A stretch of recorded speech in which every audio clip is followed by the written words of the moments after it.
My mom said, "You owe us for existing," after I bought my first house. So I changed the locks on the family drama and let my golden child brother explain why they can't move in with me. I'm Evan, 32 years old, male, and last week my mom told me I owe them for existing. That was after I bought my first house. My dream house, actually. 3 bedrooms, 1.5 baths, a little over an acre of land out near Raleigh. It's not fancy, but it's mine. Paid for with 10 years of 5 a.m. shifts, missed birthdays, and busted knuckles from crawling under HVAC systems in 100-degree attics. I signed those papers shaking with pride. Like finally, I built something of my own. My mom, Carol, 58, cried when I told her. Not happy tears, disappointed ones. I just don't understand, she said. You didn't even ask if we wanted to move in with you. My dad, Ron, 60, nodded behind her, silent as usual. The man's basically her echo chamber in cargo shorts. And then there's my brother Caleb, 28, the golden child, the guy who's failed upward his entire life. 2 DUIs forgiven, 3 dropped-out college majors finding himself, and a revolving door of girlfriends who somehow always end up living rent-free in my parents' house. Caleb has this look, this smug, lazy confidence, like the world's a vending machine that takes his excuses as currency. When I told them I was closing on the house, they acted weirdly possessive. My mom asked what the guest room situation was. I thought she meant visiting. Nope, she meant moving in. We've been thinking, she said over dinner, her voice that syrupy sweet tone that always comes before a guilt trip. Since your father's company might do layoffs, maybe it makes sense for family to stick together, and Caleb's lease is ending soon. I laughed. Thought it was a joke. It wasn't. That night, she called me 3 times, left voicemails about family unity and how she and Dad sacrificed everything for me, which, in her words, means feeding and clothing me as a child. The next morning, Caleb texted me a winking emoji followed by, "So when should I start packing?" I ignored it. 2 weeks later, after I moved in, they showed up unannounced. U-Haul, full of boxes, like some twisted housewarming ambush. My mom stepped out in her flip-flops, looked at the porch and said, "Wow, Evan, you really did it. You owe us for existing, you know. We raised you to have this." And I swear something in me snapped. I didn't even let them finish unloading. I stood there on the porch, sweat still drying from mowing the backyard, watching my childhood home roll into my driveway like a Trojan horse. "Mom," I said, trying to keep my voice calm, "you can't just show up with a U-Haul." I didn't agree to this. Carol smiled like she was dealing with a tantrum. "Don't be dramatic, Evan. We're family. Families help each other. You've got all this space. It's not like you're using it." Caleb leaned against the truck, sipping a gas station soda like he owned the place. "Chill, man. It's just temporary. I'll take the basement or something." "The basement's full of my tools," I said. "Cool, I'll move them." That's when I realized they'd already started unloading. Boxes labeled kitchen, bathroom, Caleb's stuff, all lined up like an invasion force. My dad, Ron, was halfway up the steps with a lamp when I blocked the doorway. "Stop," I said. "All of you, right now." The silence that followed was thick enough to choke on. My mom's expression hardened instantly, that switch from sweetness to venom she's perfected over decades. "So after everything we've done for you, this is how you treat us?" "Done for me?" I laughed, and it came out sharp, bitter. "You mean feeding me as a kid? That's not a loan. That's parenting." She blinked like I'd slapped her. "You ungrateful—" "Carol," Ron said, quietly. "Let's just—" "No," she snapped. "I will not be disrespected in front of my sons." Then she turned to Caleb, who was suddenly fascinated by his shoes. "Say something. You're just gonna let your brother talk to us like that?" Caleb finally looked up, smirking.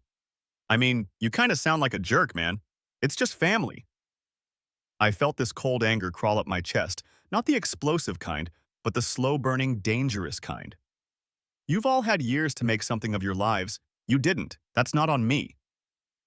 My mom stepped closer, eyes glassy. "We sacrificed for you. Your father worked overtime so you could go to trade school. I cooked. I cleaned. You also screamed at me every time I didn't bail Caleb out of his own mess." Ron muttered something about not doing this here, but she was too far gone. You owe us, Evan, she hissed. You wouldn't have this house without us. I looked her dead in the eye.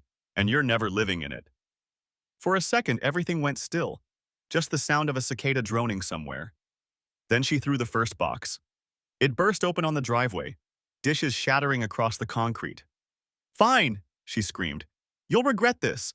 Don't come crying to us when you realize how alone you are. Ron guided her back to the truck, murmuring useless things like, It's not worth it, Carol. Caleb just shook his head, muttering, You've really changed, bro. When they finally drove off, I stood in the driveway staring at the shards of ceramic glinting in the sun. My brand new mailbox was dented where the truck had clipped it backing out. And even though I'd technically won, I didn't feel like it.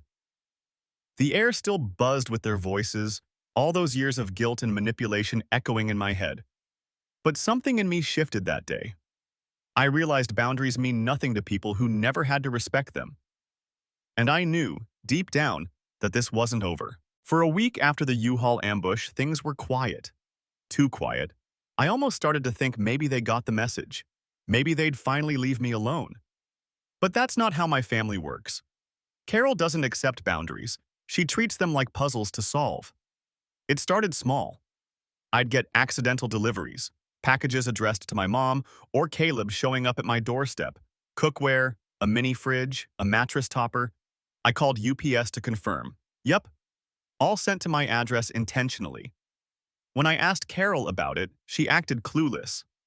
Oh, silly me, must have clicked the wrong shipping address, she said. But she wouldn't send anyone to pick them up either. Just left them there, like seeds for an invasion.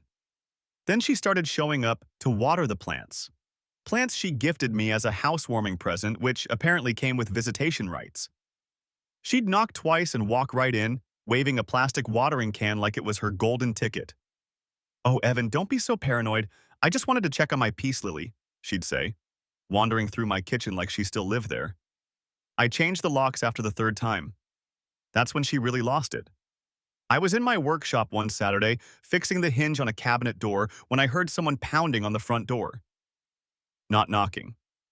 Pounding. I opened it to find Carol on the porch, phone in hand, tears in her eyes, and Caleb behind her with his arms crossed like her bodyguard. You changed the locks? She said, her voice cracking in that performative, trembling way she uses when she wants sympathy. Yes, I said. After everything we've done for you, you're going to lock your own mother out? You're not supposed to be here, Mom. She pointed at my face. You don't talk to me like that. You don't slam doors in my face. You're acting like some stranger. Caleb jumped in. You're seriously overreacting, man. Just let us in so we can talk like adults. I laughed. That's funny coming from you? He took a step forward, puffing up his chest like he was about to prove something. You're such a selfish prick, dude.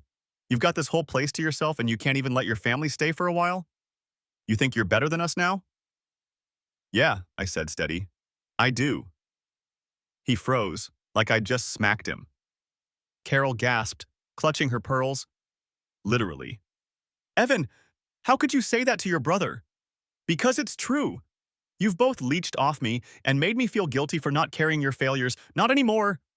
That's when she started screaming. Not crying, screaming, wailing about ungrateful sons and rotten hearts. The neighbors started peeking through their blinds. Caleb shouted something about family loyalty and kicked one of the flower pots by the door, shattering it against the porch railing. I told them to leave or I'd call the cops. Carol's face went red. You wouldn't dare. I dialed anyway. She watched me press the numbers, and for the first time in my life, she didn't look angry. She looked scared. She grabbed Caleb's arm and stormed off, yelling, You've just declared war on your own blood. The patrol car showed up 20 minutes later. I explained everything. The officer, a tired-looking guy maybe my age, sighed. You'd be surprised how often this happens. Family doesn't mean free rent. He filed a trespassing warning and told me to call again if they came back. That night, I sat on the couch in the quiet, the smell of broken soil and spilled water lingering in the air. My hands were shaking, not from fear, from exhaustion, from years of being the family doormat finally hitting a wall. Then my phone buzzed, a text from Caleb. You're gonna regret this, bro. You just made Mom cry. I stared at the screen for a long time before turning it off, because I knew they weren't done, and the next move wasn't going to be subtle. The thing about people like my mom, Carol, is that they don't back down when you call them out. They regroup. After the cops gave her that trespassing warning, she went quiet for maybe 5 days. That should have been my first red flag. Silence in my family never means peace. It means plotting. The first shot came from Caleb. He showed up at my job. Just strolled into the HVAC supply warehouse where I was on break, wearing his smug grin and a button-down he probably borrowed from Dad. My foreman, Rick, called me over with that "you've got a situation" look. Caleb leaned against the counter. "You really called the cops on Mom? That's low, even for you." I kept my voice level. "You're trespassing. Leave." He laughed. "You think you're some big man now because you got a house and a truck? You're pathetic, dude. You'll always be the same loser who needed Dad to co-sign his first work van." My blood went hot, but I didn't move. I could see Rick watching from the corner of my eye. I wasn't going to give Caleb the satisfaction of a reaction. "Get out," I said. He smirked. "Mom says you're having a breakdown. She's telling everyone you're losing it. Said you're paranoid, locking her out, screaming at her. You should have heard the way Aunt Lydia cried when she found out." So that's what this was. Image warfare. Mom's specialty.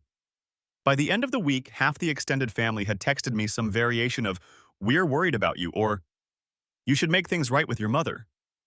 Even my old church pastor, a man I hadn't spoken to in a decade, sent me a message asking if I needed prayer. It was a full-blown smear campaign. Then things started happening at home. My garbage cans mysteriously disappeared one morning. 2 days later, someone slashed my back tire.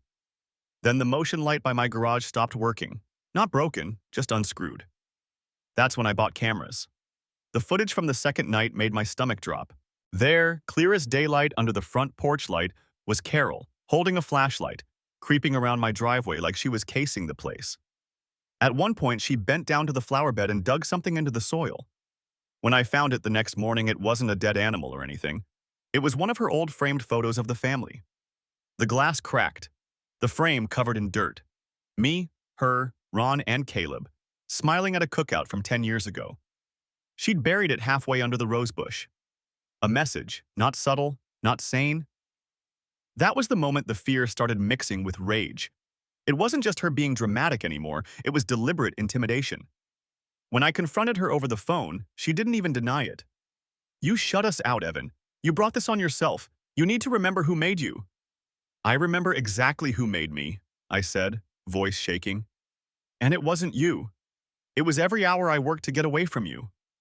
She hung up on me. The next day, I got a notice from the Homeowners Association, a formal complaint about unbecoming behavior and aggressive shouting at family members in the neighborhood. The report was signed anonymously, but I could practically see her handwriting between the lines. When I told my friend Darren, he's one of the techs I trained, he just stared at me and said, "Dude, this is psychotic. You need to get a restraining order." I thought about it. I really did. But something in me, maybe pride, maybe exhaustion, held back. It felt like admitting defeat, like if I went to court, she'd win by dragging me down to her level. Instead, I made a plan. If my family wanted to play games with my peace, I was going to make sure the next move was mine. And it was going to sting. Because if Carol and Caleb thought they could waltz into my life, destroy my reputation, and still expect my sympathy, they were about to learn what it feels like when the golden child has to clean up the mess for once. Update. First off, thank you to everyone who commented on my original post. I didn't expect it to blow up like that. Reading people say, "Dude, that's not normal," or "Your mom sounds like a Lifetime movie villain," honestly made me feel less crazy. Some of y'all had me laughing too hard, especially whoever said, "She's one cross-stitch away from summoning demons in your rosebush." Accurate. But real talk. Things escalated faster than I ever imagined. A few nights after I installed the cameras, someone broke the side mirror off my truck. Not a random act. The cameras caught Caleb in my driveway at 1:17 a.m., hoodie up, beer can in hand. He looked right into the lens before walking off, like he wanted me to know. I went straight to the police station with the footage. The same officer from before recognized me. "Family again?" he asked, already sighing. He filed a report, but without visible ID, it was technically insufficient for charges. I knew then they'd never stop unless I hit them where it hurt. Not physically, but publicly. Then came the final straw. My boss, Rick, pulled me into his office. He looked uncomfortable. "Got a call this morning from your mom," he said. My stomach dropped. "She told HR you've been showing up drunk and having anger issues." I swear I almost blacked out. I haven't touched alcohol in years. "Evan, I know it's bull," Rick said quickly. "You're one of my best guys, but HR still has to investigate." That's when the switch flipped. No more trying to keep the peace. No more waiting for them to calm down. They wanted drama? Fine. I'd give them truth. Loud, undeniable truth. Here's what I did. That night, I posted screenshots from my security footage, Carol burying the photo, Caleb messing with my property, on Facebook. Caption: when your family thinks love means vandalism, lies, and emotional blackmail, new boundaries in place. Do not cross. I didn't tag anyone. I didn't have to. Within an hour, the comments section turned into a bonfire. Cousins, old neighbors, even church people I hadn't talked to in years jumped in, some defending me, others demanding explanations. My mom tried to post a response, long, manipulative essay about how I was mentally unstable and influenced by hateful outsiders. It backfired. Someone screenshot her rant next to the video still of her sneaking through my yard with a flashlight. The contrast was brutal. By morning, Caleb's job, the part-time position my mom had gotten him through a family friend, called him in to discuss recent online behavior. I heard from an old co-worker of his that they suspended him. My mom was apparently losing her mind, calling everyone traitors. And me? I slept through the night for the first time in weeks. I know a lot of people in the comments said, cut them off completely, but that's the thing. People like my mom don't let you just disappear. You have to make it impossible for them to touch you. So that's the new plan. Total blackout. No phone, no address access, and a move coming that'll make sure Caleb's the one answering the questions from now on. Not me. Because if they want to play house, they can do it without me. And in the next round, Caleb is going to find out what it feels like to be the golden child when the lights go out. I didn't think revenge would feel quiet. After that post, the noise died down. Not the internet noise that was still raging, but them. Carol went dark online. Caleb stopped texting. Even Ron didn't try to call. For the first time in my life, their silence felt heavy, like the air before a storm. Then I got the voicemail. "Evan?" Mom said, her voice raw and trembling. "You've ruined your brother's life. He lost his job. People at church won't even look at us. You've humiliated this family. Are you proud of yourself?" She paused, sniffled, then whispered the line that made my blood go cold. "I hope you're happy living in that empty house. You'll die there alone." Then she hung up. It didn't even make me angry this time, just tired. Like I'd been running from their chaos my whole life, and finally realized I could stop running and let them burn themselves out. But I wasn't done. Not yet. Because the thing about Caleb is, he can't function without a safety net. Every job, every apartment, every bill, my parents bailed him out. He's never had to survive consequences, and I wanted to give him a taste of reality without ever laying a hand on him. So I started small.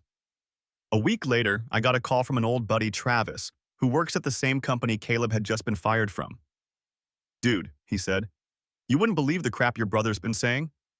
He's telling everyone you faked those videos with AI. That gave me an idea." I made a new post. Not public this time, just to my family group chat. Simple. A picture of Caleb sneaking into my driveway from the footage, side by side with the police report. Caption: funny how AI even got your hoodie brand and beer label right. Then I sent a screenshot of that message directly to Ron, my dad. 10 minutes later, he replied, "We need to talk." I met him at a diner near their neighborhood.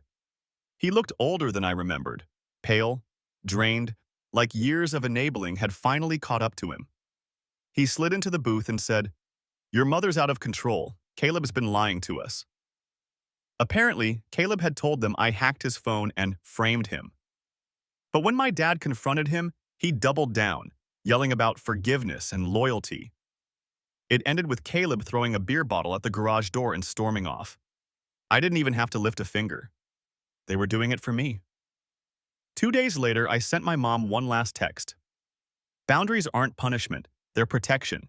You said I owe you for existing. Well, I paid that debt the day I stopped letting you control me.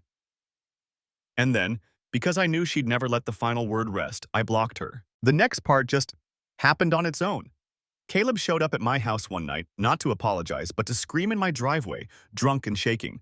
My camera caught every second. He punched my mailbox, screamed that I'd ruined everything, and kicked at my fence until the neighbors called 911. They arrested him for public intoxication and property damage. I didn't even have to press charges. The world finally did it for me. The next morning, I dropped off a copy of the footage at the police station and another at the HOA, just so no one could twist the story again. Then I drove home, parked in front of the house that used to feel haunted, and for once, it felt mine.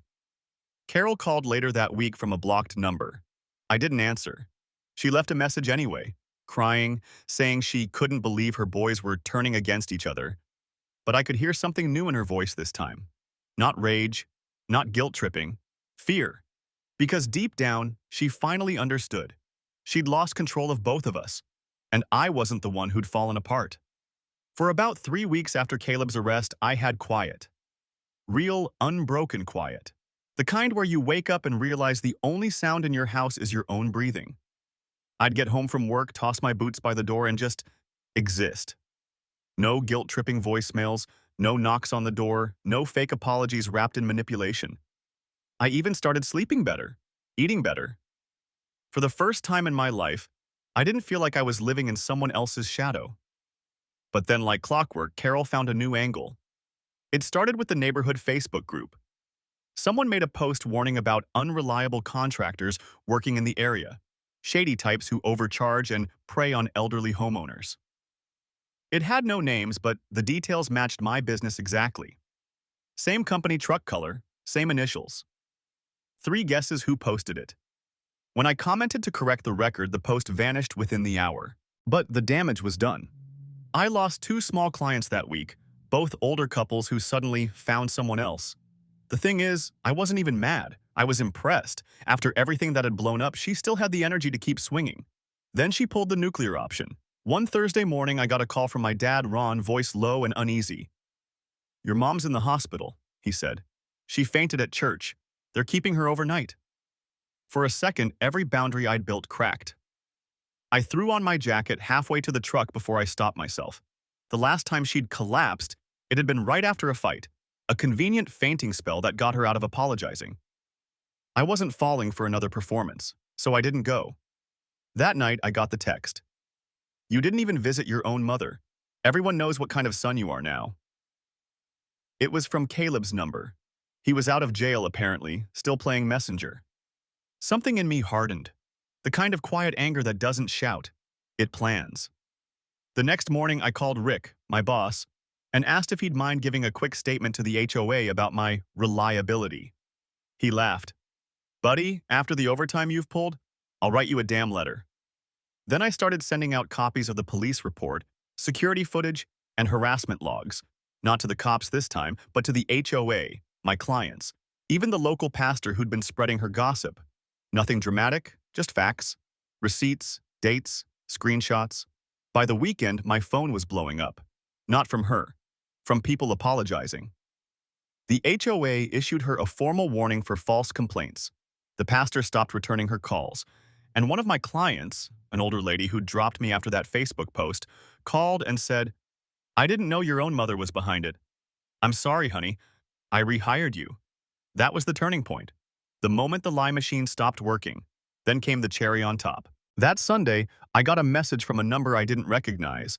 A woman named Lydia, one of my mom's old friends. "Evan, I thought you should know your mom and dad are planning to sell their house. They mentioned moving closer to you since Caleb's situation got complicated." I actually laughed out loud. They'd burned every bridge they had, and now they were circling back to me like vultures to their last meal. Except this time, I was ready. I called the realtor listed on their for sale sign, someone I happened to know from a previous renovation job. "Hey, if Carol or Ron say they're planning to live with me once the sale goes through, make sure that's in writing. I'd love a copy for the record." He paused. Yeah, they've been telling people that's the plan." Perfect, I said, because I'm about to make sure it's not. Update 2. So they tried to move closer, and I made sure the only thing they could move into was regret. Hey again, Reddit. I didn't plan on posting a second update, but the last few weeks have been something. To everyone who DM'd me after the first update, thank you. Seriously. When you grow up in that kind of chaos, it messes with your sense of normal. Hearing strangers say you're not crazy has been weirdly healing. Anyway, remember how Carol and Ron were selling their house? They actually listed it. Price cut twice in the first month because apparently karma doesn't appraise well. They started telling everyone they were downsizing to be near family, which translated to we're moving into Evan's guest room whether he likes it or not. They even came to one of my open houses pretending to be buyers. No joke. Carol walked around the place critiquing the paint colors like she still owned the walls. I didn't even confront them. I just called the realtor afterward and said, FYI, those two are not welcome on my property. Put it in writing. He did. Every showing contract now has a clause about no unapproved family visits. Then I took it a step further. When I heard they were house hunting in my subdivision, I contacted the HOA board, same one she'd lied to about me, and sent them copies of all the harassment reports and police filings. I didn't have to say anything else. The board quietly informed every realtor that the Smith family was on a do not sell list for our community. A week later, Carol tried to schedule a showing anyway. The realtor told her, I'm sorry, the neighborhood isn't approving your application. She apparently threw a fit in his office so bad security had to walk her out. Meanwhile, Caleb's still couch surfing. He called me from a new number, slurring his words, saying, Mom says you could help us get back on our feet. I told him the same thing he used to say to me when I needed a ride as a kid. Figure it out. Then I blocked him. Here's the best part, though. Poetic, really. A couple days after that, a moving truck showed up across the street. I thought maybe they'd found a loophole, but nope.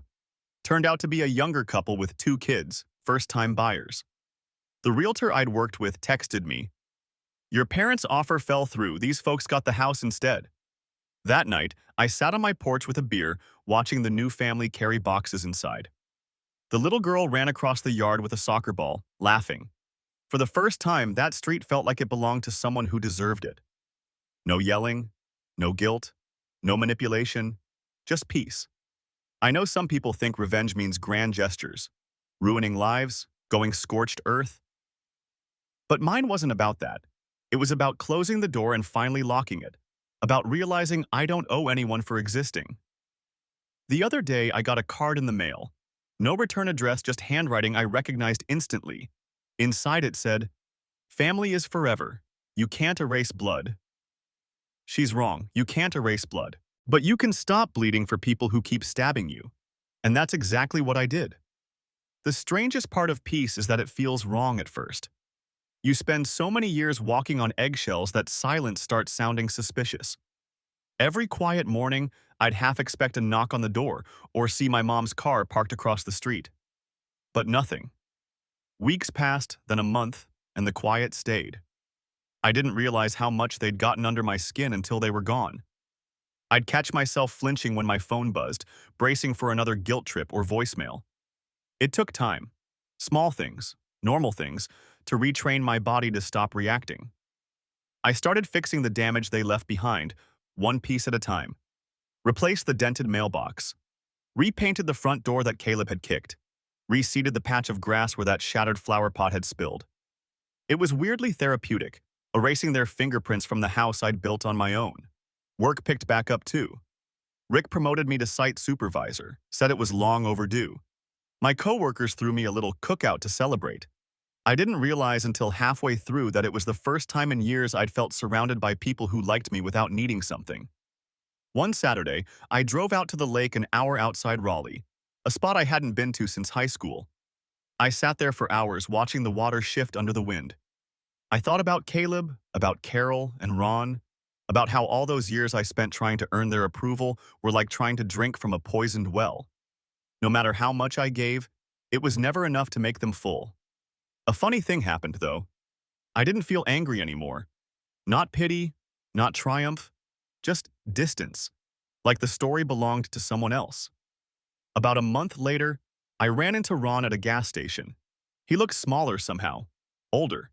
His hands were shaking when he reached for his wallet. He saw me, froze, then said, "Your mother's not doing well." I didn't ask what that meant, I just nodded. He didn't ask how I was either. There was too much silence between us to fill in a 5-minute interaction. But before he left, he said quietly, "You did the right thing, son. I should have done it years ago." That stuck with me.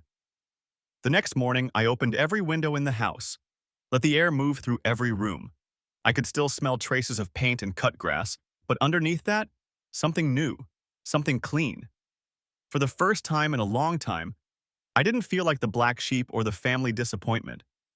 I felt like someone who'd finally stepped out of the storm and realized the world was still standing.